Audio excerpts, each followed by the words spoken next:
everyone, and welcome. I'm Kristen Bomas, your host, and today I am joined by Jennifer Atenito, a professor of public health at Florida Atlantic University here in Boca Raton. And Jennifer, what would you like to talk about today? Well, you introduced me already based on my career, so that's where I'm going. Oh, good. Let's do it. What do you want to talk about? I am, I've been facing a need for a big change, and this is getting very pressing, and it's becoming more urgent that I have some kind of change. It's been a difficult situation for a long time, and there are potential opportunities coming up. And I know that you're in the, I don't know what to call it, the manifestation season. Yes, What we we call it are. a season. Yep, we are. And I know we've chatted a little bit about what that is, but I haven't fully wrapped my head around, about how to implement that because I need this. Yes. I need this. Yes, you do. Yeah. Yeah, it is. Okay, so we're recording this in January of 2025, and we are doing it right after the full moon was here. And the full moon is a time of release, but we're coming up on January 30th, which is going to be a new moon in this particular year. Not to mention that 2025 is a 9-year, which is a year of highest spiritual level and putting closure to those things you want to put closure to, because it is the year that opens doors, right? Mm-hmm. So it is a month for you to, it's the first month of that year. So for you to talk about career and changes and transitioning, it is a great time for manifesting, for sure. Okay. I know. So when you look at career, I think for most of us in this country, our career ends up being a big part of what we call our purpose on this plane, because it's what we do. So if we love what we do, we're good at what we do, then it is part of our purpose. And I know that you do. Mm-hmm. What do you love the most about what you do?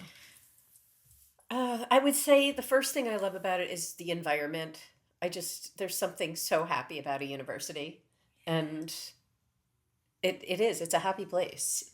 And students, even when they're in a bad mood, they're happy. And it's like a little city. So it's such a big university. There's always something happening. I like that excitement. And I need to think a lot. Yeah.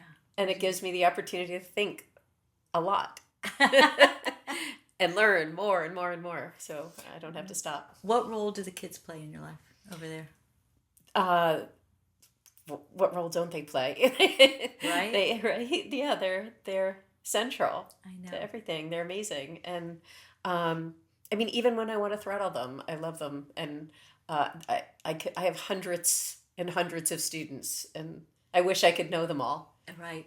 I love seeing them move forward in life. I get excited. And not all of them really tell me what they're doing, but a handful keep in touch and keep me posted on their journey, and it's so exciting for me. And it's strange. I was a student for many, many years, because as both of us did, went all the way through the doctorate. That's however many years we were in school, like almost 10, more than 10. More than 10.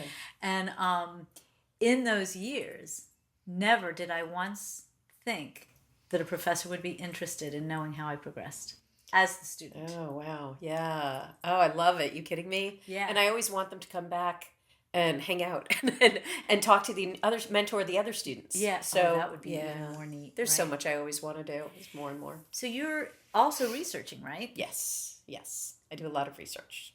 How passionate are you about that? I'm very passionate about that. So, in fact, I spent the whole day in my spreadsheet. Oh my God, if I could tell you. So exciting. People either love spreadsheets or they hate them. So. I love statistics. I love math. I do too. Yeah. I do too. So pull together for us how your passion for your research and your research dream, and maybe talk a little bit about how research fits in, the students and the university environment all tie together to create the foundation of your dream, your career dream.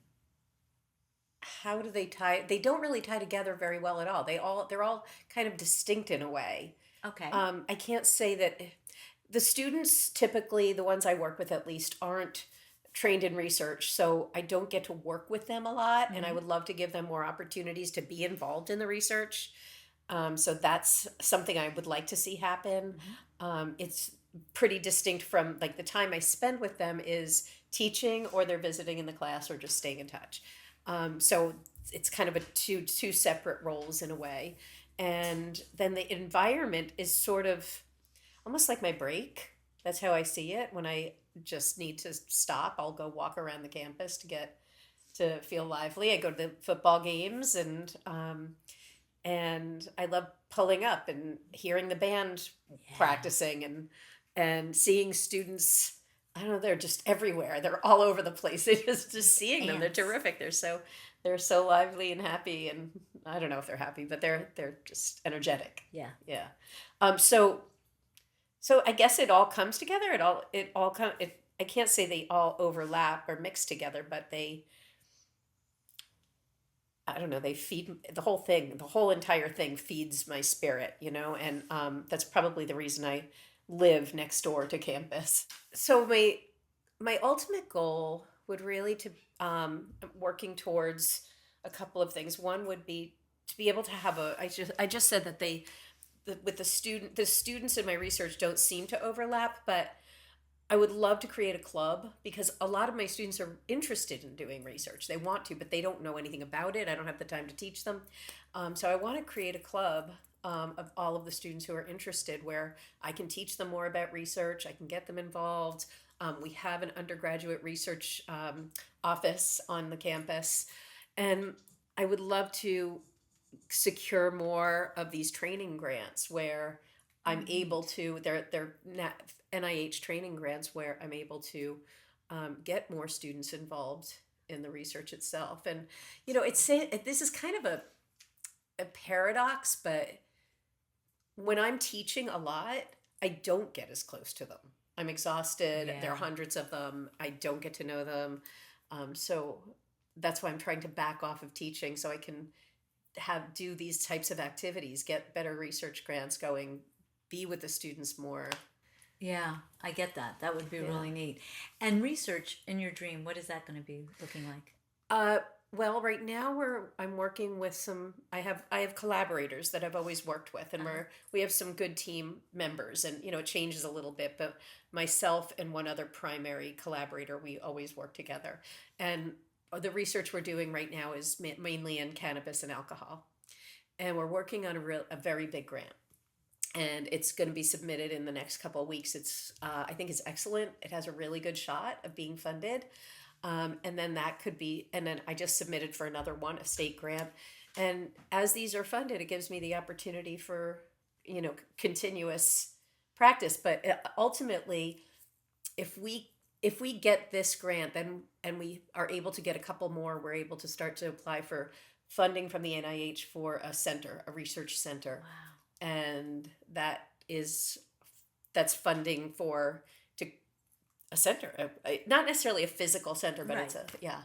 That's Yeah. exciting. Yes. Okay. And it's a long-term goal. It won't happen overnight. No, that's Yeah. the dream, Yeah. right? Yeah. It's the long-term goal. And so you can see how you light up when you talk about it. Yeah. That's really, really cool. Yeah, it gives money for research assistance and tuition for them and everything. So, yeah. That's cool. Yeah. That's really cool. Okay, so if you could think about, so you're at this time where you're ready for a change. And it's interesting because as you were talking about how with all the students, there's so many of them, you don't get as close to them and as involved in them as you would like. Mm-hmm. And so you have research, which you also love and you have a passion for. So you have these two parts that both can happen on the campus, although I think we can do a lot from our homes now. But as you look at that in this transition time, as you move out of what it currently looks like for you, what's the first step you'd like to see taken in your career headed towards that dream of the research center, funding the kids with offshoots of clubs and getting them Yeah. active in various ways and such? My first step is changing my position, is having a new position. Because right now I'm on instructing track, so it requires that I teach a lot.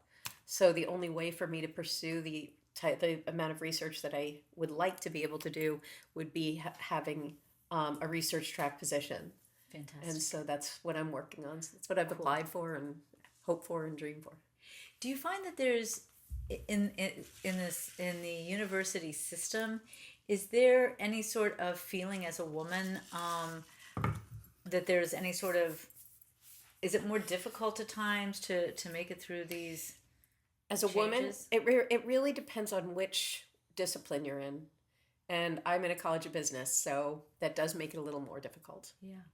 Isn't that crazy? It's crazy. It's 2025 and we're Yes, still it talking is. about this. Yeah. Isn't that crazy? Okay. So you want to talk a little bit about manifestation with all this? Yes. So we have a good picture so far. Hopefully everybody can feel that and Jennifer of course can feel it better than any of us can. But what we're looking at is the ultimate dream and how she feels about the steps leading up to the dream, because all of that's important if we're going to manifest. Nowhere in there do we have to use a specific other person. So we don't have to worry about any of that stuff, because in manifestation you don't want to do that. We want to use our own dream and everything that goes into it. So that being said, think about the next step. You've got the grant that's out. You would really like to see that funded. Yeah. There's another grant behind it you'd like to see funded. You've got a collaborator. Is that collaborator at the same university or different? No, she's at University of Central Florida. Okay. So you've got that collaborator, and you can see that starting to. Does that mean that you're going to use 2 university campuses for the research? Not for this study. We were trying to do that, a complicated thing, so it's really just taking place at UCF. Wonderful. Okay, that was why I asked. Okay, Yeah. so important to manifestation is that you can feel and see the dream. Like, I always use this example, and all my listeners know this, that I always use the second story on my house. I can literally see it. I can walk into my house, I can see the stairwell, I can see the second story, I can see how it extends out.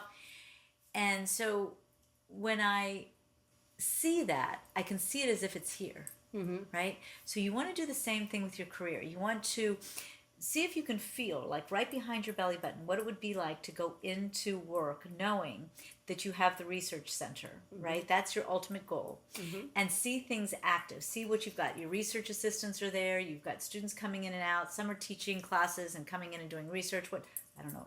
I'm going from my own graduate experience. Like, what does it look like, right, to you as one of the head collaborators of the research center? And even though you may not have a name for what you call it yet, you see the center. You don't need the name. You just need to see it and feel the energy of it. Feel its positioning on a campus, I would imagine, and what it feels like to be in that energy, so that everything is coming together. The students, the energy of the university atmosphere, and this research. As you feel that, you want to then back up to where you are now and see how you want to transition at that point. So you're going to ask the universe to open up the opportunities, whatever they may be, to take you to the next step. And you want to see the research grants coming through very clearly, so that you're tying together both the awareness of the ultimate goal, where you are now, and how you don't know what this transition is going to look like, but you would like it to look like this. See it. Yeah.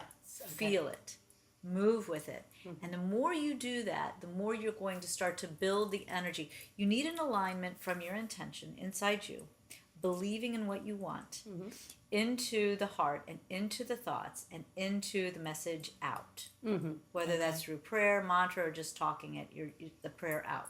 So when we use things like vision boards and other manifestation tools, that's also a way to get it out. It's visual, it's physical, it's now that medium on the in-between of us and it, whatever it is. Yeah. There was something else I was going to say there, because that is really important. Any thoughts while I'm thinking? No, but yeah, there's one image that came to mind. And I know there's so much more to this dream, but the one specific image that keeps popping into my head is that we have this one conference room in our hall. And I keep imagining the students around it with me, and we're talking about the research. They're going to talk to me about their papers that they're working on, and I just saw everyone around the table. Very cool. Yeah. And you can see that clear as a whistle. Yes. There you go. That's your start. So don't lose that. Yeah. And how do you feel in that image? Oh, I don't know, how do you say it? Like, I feel like it's a culmination of everything I've worked towards. Like, it's not out of reach. It feels so within reach. It is within reach. Yeah. Are you excited? Are you passionate? Are you Very. yeah? And what do you see in the eyes of the kids around the table? They're not kids Oh, anymore. they just keep wanting more. They just keep wanting to more and more. Right. Like I almost have to cut them off sometimes. Right. I imagine that. Right. Yeah. Okay. So the passion is on both sides of the table. Yes. Right. And so you're feeding each other, and the energy is an accelerating, motivating energy. Right. Yeah. So you can. I want you just to kind of acknowledge all of that movement, right, and all of that energy, because that's the language of the universe, the energy, not necessarily the physicality. And of course, our words are energy. And that's why it's. I have a question about that actually because the I I'm not unfamiliar with where I'm headed. Right. It's something it's not like I have it's a lofty dream that I'm not familiar with. I'm highly familiar with it. So it's easy to envision. And I also know the headaches that come with it. You know, there are difficulties. So in my manifestation, I'm not afraid of those difficulties and I invite them, but can that be part of the manifestation is also imagining the parts that are challenging? Yeah, you can imagine those parts that are challenging being very easy to move through. There's small speed bumps instead of small blockades. Yeah. So you can literally take those heavy hitters, whatever they are, and actually see them as opportunity for the research to move through easily and grow from it. Okay. So that you can actually use those as another momentum. What you don't want to do when you know that there can be some headaches and frustrations in what you do is to allow yourself to think about those too, because you don't want to manifest those. You want to manifest an easier way through those, because they're going to be there. Just like this life is always going to give us challenges. We're not going to manifest a life that's perfect, whatever the hell that is, because we can't have that. That's just like, that's not, we know we can't, right? So if you even tried to manifest the dream without the headaches, then you're leaving the fear active in the background. Yeah. So knowing they're there makes it much more powerful. Now use it in your manifestation that you can see yourself moving through the headaches quickly. You have the staff and the support to move through quickly. You have the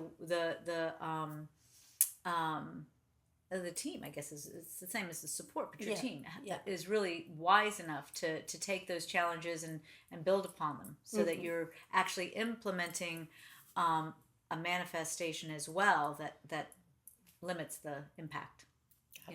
So yeah, that's real important. Yes. That's a good thought, because I think that a lot of what we manifest, if we only focus on that positive aspect of it, but we're aware somewhere inside that there's a challenge that sits with it, by ignoring it, we allow it to manifest itself, and that's not what we want. No, Yeah. I want that to be part of it. Yeah. I know that it's going to be challenging. If I have a new research idea, I'm applying for another grant, putting the right team together for that new project is challenging. And there are a lot of meetings. There's a lot of meetings, and trying to even come up with the new research ideas. Sometimes you have to really chisel away for months to get it right. Yeah. And yeah, I mean, I'm already aware of what that looks like, so that's a good thing. Yeah, that is a wonderful thing. I don't know if this is possible, but is that some of the stuff that you would see at that round table with all the students? Some of the brainstorming? No, this is the stuff that I need to get back to when they keep having more questions. Got it. Okay. Yeah, right. Okay. Yeah, I do remember that. Yeah. I remember, this is definitely dating me, but when I was in graduate school, actually I wasn't in graduate school yet. It was postgraduate work, because I didn't study psych before I went into my program.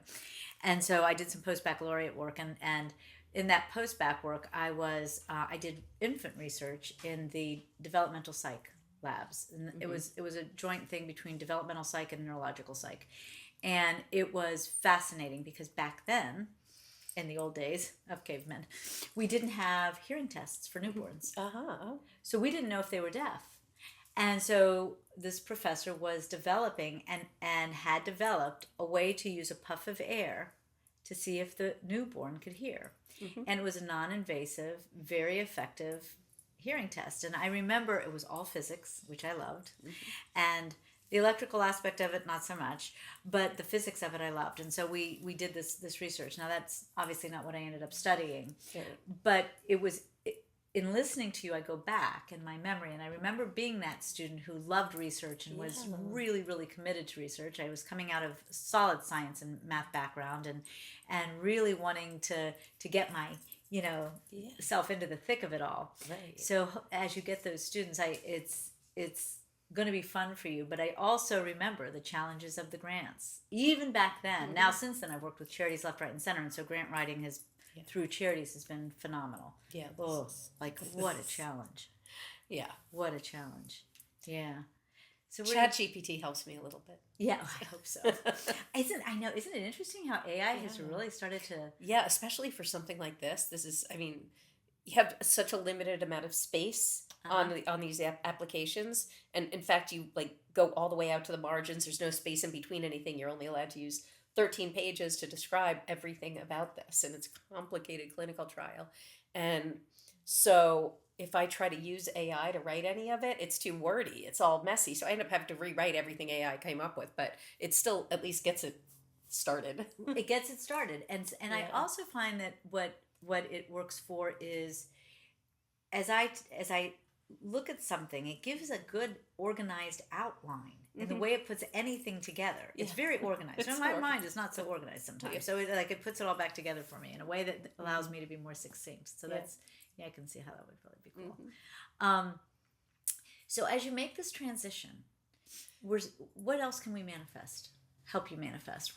You're seeing the kids, you're seeing that portion, but what kind of classrooms would you like to see? What would you like to see in the way of your workspace in terms of I already envision the office having a window. Yay! Can't imagine that. Yeah, so my house is all windows. My current office has no windows, and it's a cement block. So when I try to hang anything on the walls, you have to use sticky, back stuff, and it falls off. And so that's something that I will be manifesting. Even if it means I have to break into an office and carve out a window. It kind of goes beyond manifesting. The office will make a difference. The classrooms are all fine. I don't see any need to change how my classrooms are. How about the number of them? The fewer. Yeah. And do you want large classes or smaller, more intimate classes? You don't care. Good. Doesn't matter. Cool. Yeah. Cool. Yeah, they're all different. Okay. Yeah. And your track is going to be a research track, a track that allows you to gain more acknowledgement for your research as well as support for your research? Correct. Okay. Correct. And you know what that looks like inside. I do. It really, I don't want to complicate things and bore your viewers on the details of that, but it really depends. In some cases, that could require that it's a little bit of pressure that you have to raise a certain amount in grants to cover at least half of your salary. Okay. So that can be challenging. And in some cases, it doesn't require that. So that can vary a little bit. Then you want to throw that into your manifestation. You want to see that the money that's flowing in, that it is covering more than half of your salary. Yes. With ease it flows to cover more than half of my salary, whatever that is. And so that you're adding that in so that you can see the classrooms, because when you're manifesting you want to see the ultimate goal.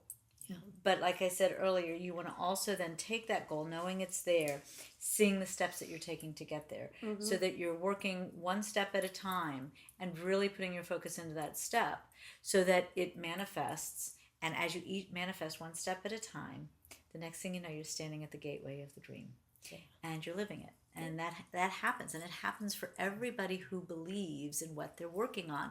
Where it falters is when we don't believe, or we have a fear that's very active, or we're skipping over some of the steps. We just want that. We don't know how to get there. Like I may want a second story on my house, but if I don't like money and I think people with money are, assholes, well, that's not very congruent with the idea of putting a second story on my house, right? You have to have the money to build the second story. So you have to have that congruence. Okay, yes. In your belief, in your awareness, and consequently then also in each step that it takes along the way. And you have the congruence through everything. That's not your issue. But you're also knowing the steps that it's going to take along the way to get there. And I think that for the viewers, that's really important for you guys to know. Those two things are really important. I have another question for you. So you're asking questions that are kind of the big picture down the road, what it all looks like. And when I'm thinking of this goal, I'm just seeing next year. Like Yeah, that's your first step. that's as far as I care about right now, because I know the rest happens. I'm already confident in that part. I'm on when I'm doing my envisioning, it's really only a year or two. That's all it needs from to there. be. Okay. Because you just said you said what I'm trying to say better. That you're focused on the step, you're envisioning the step because you already know the dream is going to happen. Ah, right? Okay. Well, I know what it looks like already. You know what but it it's looks like. Yeah. Right. Yeah. So that's exactly what it needs to be. Okay. I know the dream, I know what it looks like, I know the second floor, I know what it looks like. Yeah. Now what do I need to do to get there? Yes. Right? Yeah. And what is it going to be a partial outpouring of? My efforts in X, Y, and Z, right? So yours is I see the outcome, I see the center, I see, a nice university atmosphere and a great collaborator or collaboration team, whatever. But my focus right now is the first step. And the first step is making it through this transition in my career. Right now I need less teaching hours, more research hours, more acknowledgement for my research, a better work environment on campus with a window so that I can actually feel more connected to the work that I'm doing on campus. Yeah. Right? Right. And so that becomes your immediate vision. It does. So another question. You ready? I imagine that most people, when they're doing manifestation, they have a goal, often hinges on other people. Right? Uh-huh. So getting another position is going to hinge on other people. I can't manifest for them. I want like is there a spell? The magic. We never do a spell for another person. Because even a love spell never includes the name or the face of the other person. Because if we do any manifesting that includes another person, we've infringed on their free rights, on their free will, not their free rights, their free will. So if in fact we infringe on their free will, we turn white magic into black magic. So okay.